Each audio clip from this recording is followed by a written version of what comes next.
I think there's a bit of racism in it. I don't think they will ever treat Samoans like that. And this is where my dad's buried, I guess.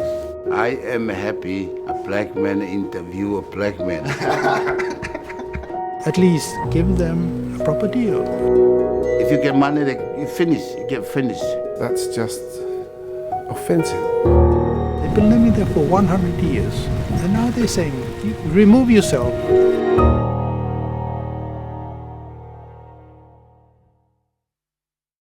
Tama Uli means black man in Samoan.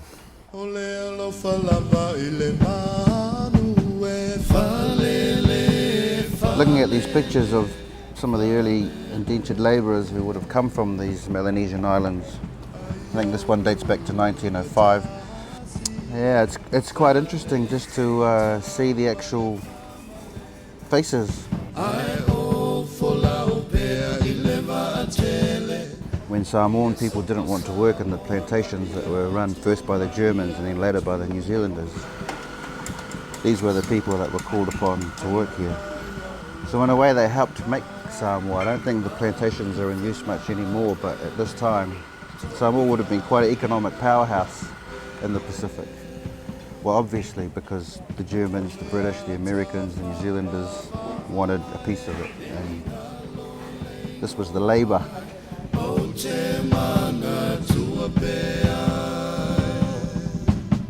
Like most aspects of Samoan history, has maybe kind of been left in the past.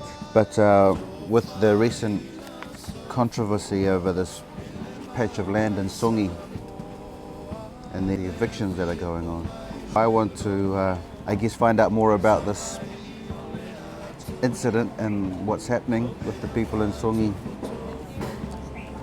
and maybe through that explore more about this part of our history.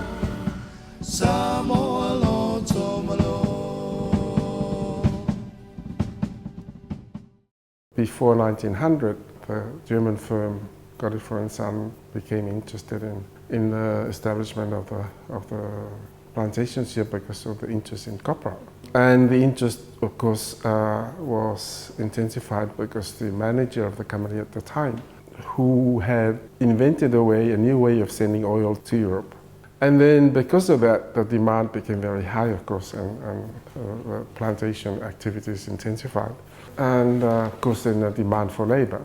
When the Germans, I think, were pretty sure that their interests were building up here and there was more and more support, either forced or otherwise, from the Samoans, took advantage of an existing scheme called blackbirding, where Melanesians were captured one way or another, taken to work in the sugarcane plantations in Queensland and Fiji in particular, but some were taken off to New Caledonia.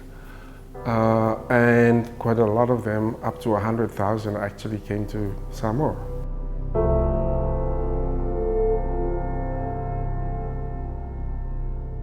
There was a lot of illegal, very unattractive kind of recruiting processes that were going on in the Pacific Island. They were kept pretty much on the plantations, nothing in terms of their rights. Basically, they were there to be exploited day and night, and they were kept away from the Samoans. Samoans looked down on them, basically. It was a pretty hard life. When the Germans took over in 1900, they continued to bring people here, and it was after they left in 1914 that it stopped. And they were supposed to be repatriated. But the New Zealanders here, of course, also wanted labor. So a lot of them were kept here. This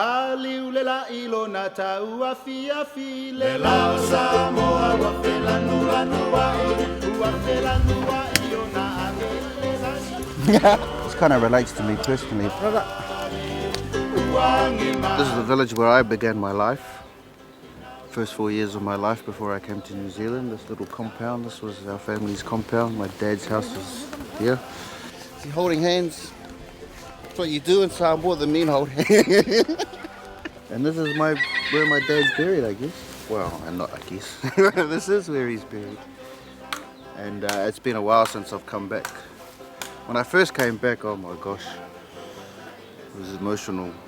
Now it's comforting, especially to see his sister, our last surviving of that generation.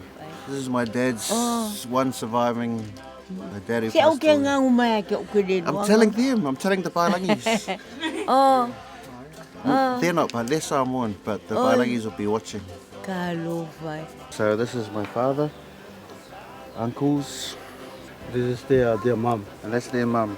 And is she the Solomon connection? Yeah. She is. Yeah. I'll say. Oh, I love it. My favourite thing about Samoa is the little kids. I guess I've always known that I have a connection, but the old ones that knew what those connections were have passed on. We just know there is, and we're a little bit darker. Yeah, you know that. Yeah, I think so.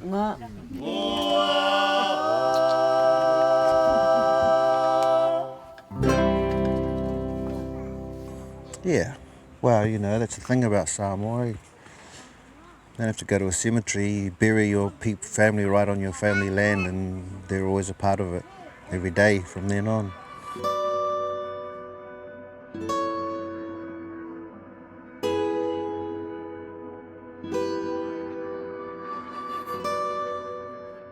If we could talk about the situation in Songi, what's your take on what's happening there? My bottom line is that if the government wants the land back, I think they should have a much better, transparent discussions with the community there.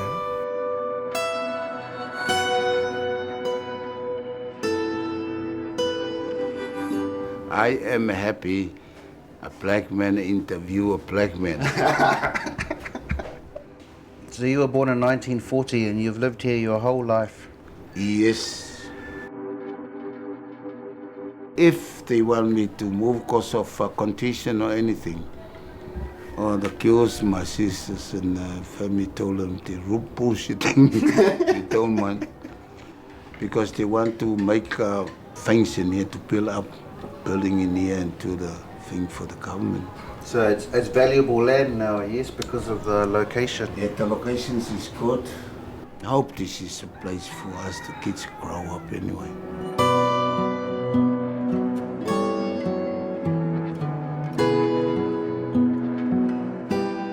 Why is it so important for you and your family to stay here? Our mother and our father created this place, things that for us to live on. These people have been living in this land for over 100 years. They reclaimed the mangrove area and built it up, built their houses, and they've been living there for 100 years. And now they're saying, man, you remove yourself.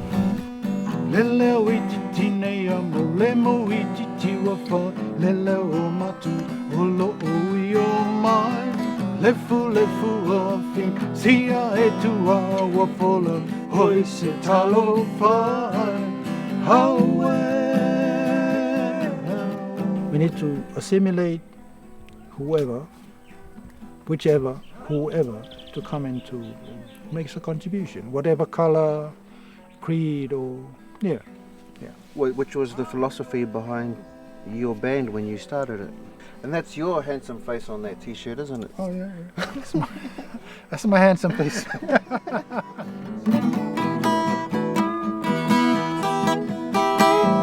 We came up as a band in 1981 at a time when there was social disruption in the country. We called ourselves Tama Uli, delivering that message, knowing that there is this essence of racial discrimination, there's racial prejudice. Yeah, you talk down on people because of their race and their color. Yes. Yeah. We thought that to bring this out in terms of a band that would perhaps, rather than hiding them behind the scenes, I think it's much better when we talk to them about it.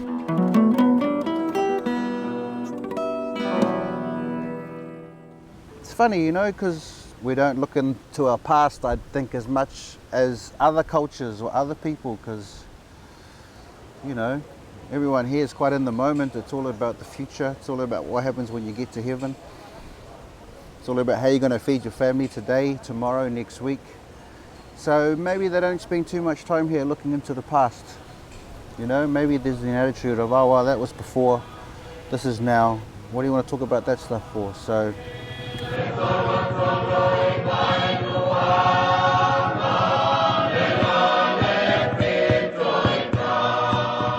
I do want to talk about that stuff. I want to hear about that stuff. I want to hear what happened, because what happened back then is still impacting today, as we see from this issue that's come up by this family in Sydney.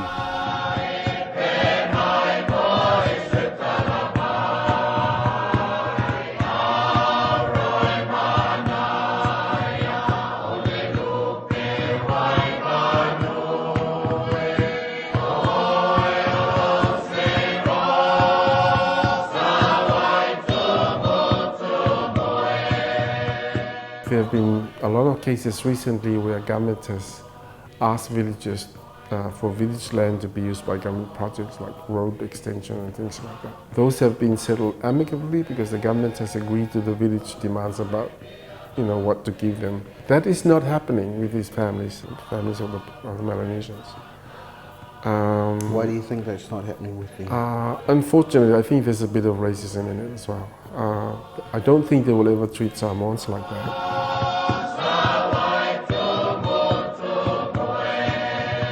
These people are Samoans. They're born here, they speak Samoan. Does that suggest that they're still not considered Samoan because of their ancestry? I will stick my neck out and say that's true. We are voting as overseas foreigners in this country. We vote on the white people's side. Really? Yes. But you got a Samoan passport. No, we got Samoan passport. We got to vote on the white men's side. They see black people as substandard. What really infuriates me is that Samoans who get this kind of treatment elsewhere overseas, for example, would be the first one to jump up and down and scream out loud and things like that. This is the only sister I left in here. All the kids. Hello. All the family. Olha, carinho que queria. Que eu queria lá ficasse fora uma que queria deixar o cachorro. Ia ficasse. You've got a lawyer now. Yeah. You're going to fight it in court. Yes. And then see what happens. Yes, sir. It's up to God. God will help what the right one and what's we're going to do. So when did these houses go up? When did you build these houses? Oh, long time ago. Those men undoubtedly and their families settled and built and reclaimed much of that land over the last 100 years. You've seen the buildings that they have now. They obviously spend lots of money and time building those. And they've become their homes. Apart from the economics of it, I don't think the government has thought seriously about the psychological effects of what they're doing on these people. In terms of international law, I think there must be a proper look at the whole thing. It's not right.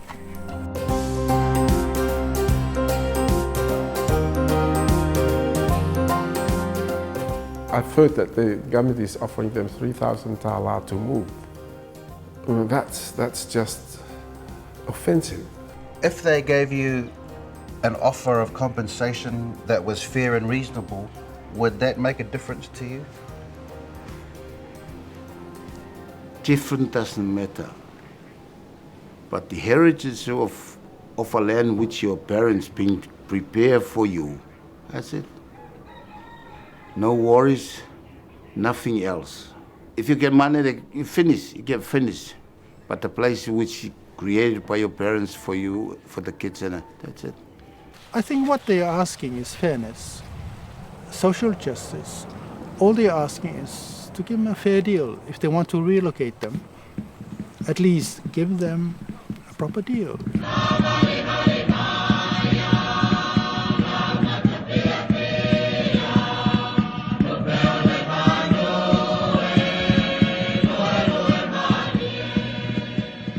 father made this, And you grew up here and you're not going. now we're going to stay here.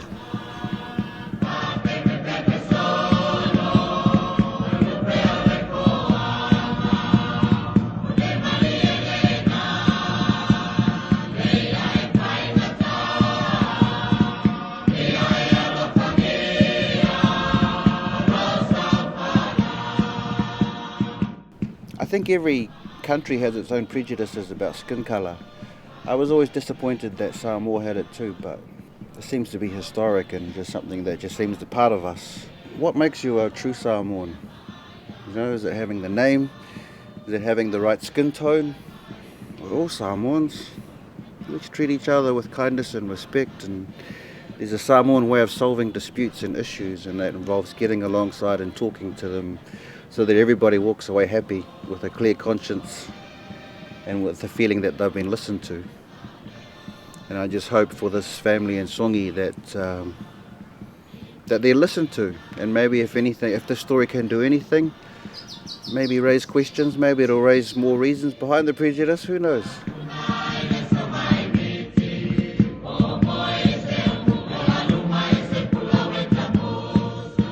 I hope people watching this take away a newfound sense of tolerance, and I hope we also get more of an appreciation about the history of the Tama Uli, when they came, why they came, what they contributed to Samoa, and how they left descendants behind that, you know, have become part of Samoa. I mean, me.